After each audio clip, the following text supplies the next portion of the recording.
Po, hindi po talaga ako makapaniwala. Lahat ng cherry po namin ay naubos po. Thank you po talaga sa lahat ng customer po namin na bumili po. For today's vlog mga parikoy, may panibagong YouTube channel na naman tayong i-review. I-feature walang iba kundi yung YouTube channel ni Marie Lassen. So yung mga parikoy, ito si Marie Lassen. Mayroon siya mahigit 711,000 subscribers. Ginawa yung YouTube channel no September 2, 2013. At may total video views na umabot sa 126,471,064. Dito sa video ng mga parikoy ay ating alamin kung magkano na nga ba ang kanyang estimated YouTube sahod. Disclaimer, lahat na makikita yung amount dito o mapabanggit kung amount dito ay pawang estimated po lamang gamit ang Social Blade. Ang Social Blade ay isang public website na kahit sino ay pwedeng tumingin dito at maaari nyo rin makita ang lahat ng mga estimated YouTube sahod ng mga vloggers or content creator. At layunin lamang ng video ito na makapagbigay ng inspirasyon sa mga tao makapanood nito, lalo na sa mga small YouTuber. So yung maparikoy, ano pang hinintay natin, samahan nyo kung i-review natin ang status ng YouTube channel ni Marie Lassen.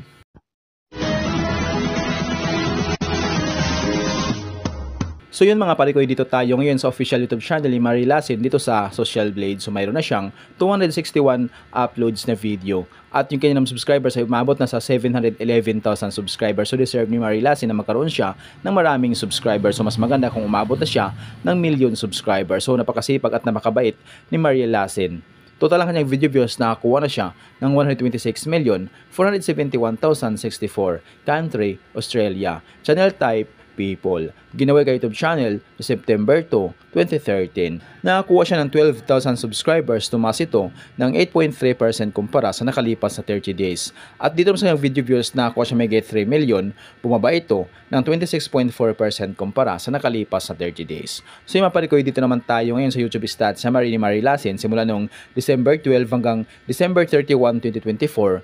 Dito natin makikita yung mga nadagdag ng subscribers, video views, at yung kanya naman estimated earnings. Yung titingnan natin dito mga parikoy ay yung kanyang daily average. So sa kanyang daily average, mayroon siyang 26 US dollars at yung highest naman umabot sa 413 US dollars. So i-convert natin sa piso.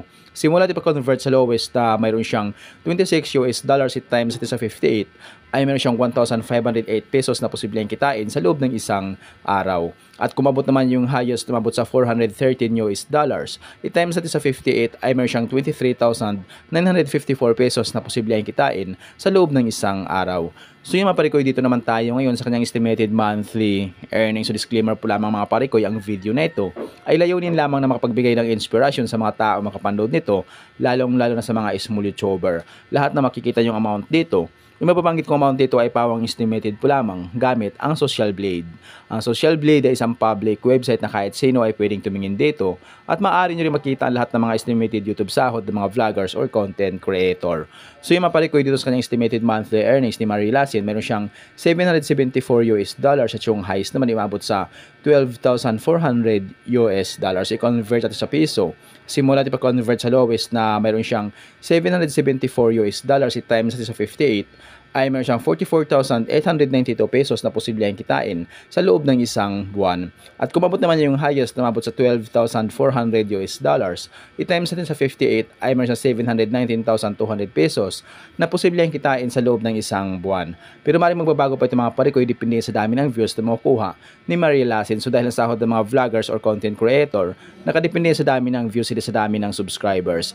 At laking tulong din yung mga viewers na hindi nag-i-escape ng ads. So kapag once na hindi po tayo nag-skip ng ads, medyo lalaki ang YouTube sahod ng mga inidolo nating vlogger. Kaya nga't maaari tuloy-tuloy natin suportahan ito si Marie Lassen. So yung maparikoy, hanggang dito na yung video natin. So kung mayroon kayong inidolong vlogger na gusto nyong malaman yung kanilang estimated YouTube sahod, paki-comment lamang sa comment section at gagawan natin ng ganitong klaseng ori ng video. At kung nagustuhan nyo ang video itong mga parikoy, huwag niyo po sanang kalimutan mag-like, share at mag-subscribe sa munting channel na ito. Once again, this is Parikoy TV. Peace out.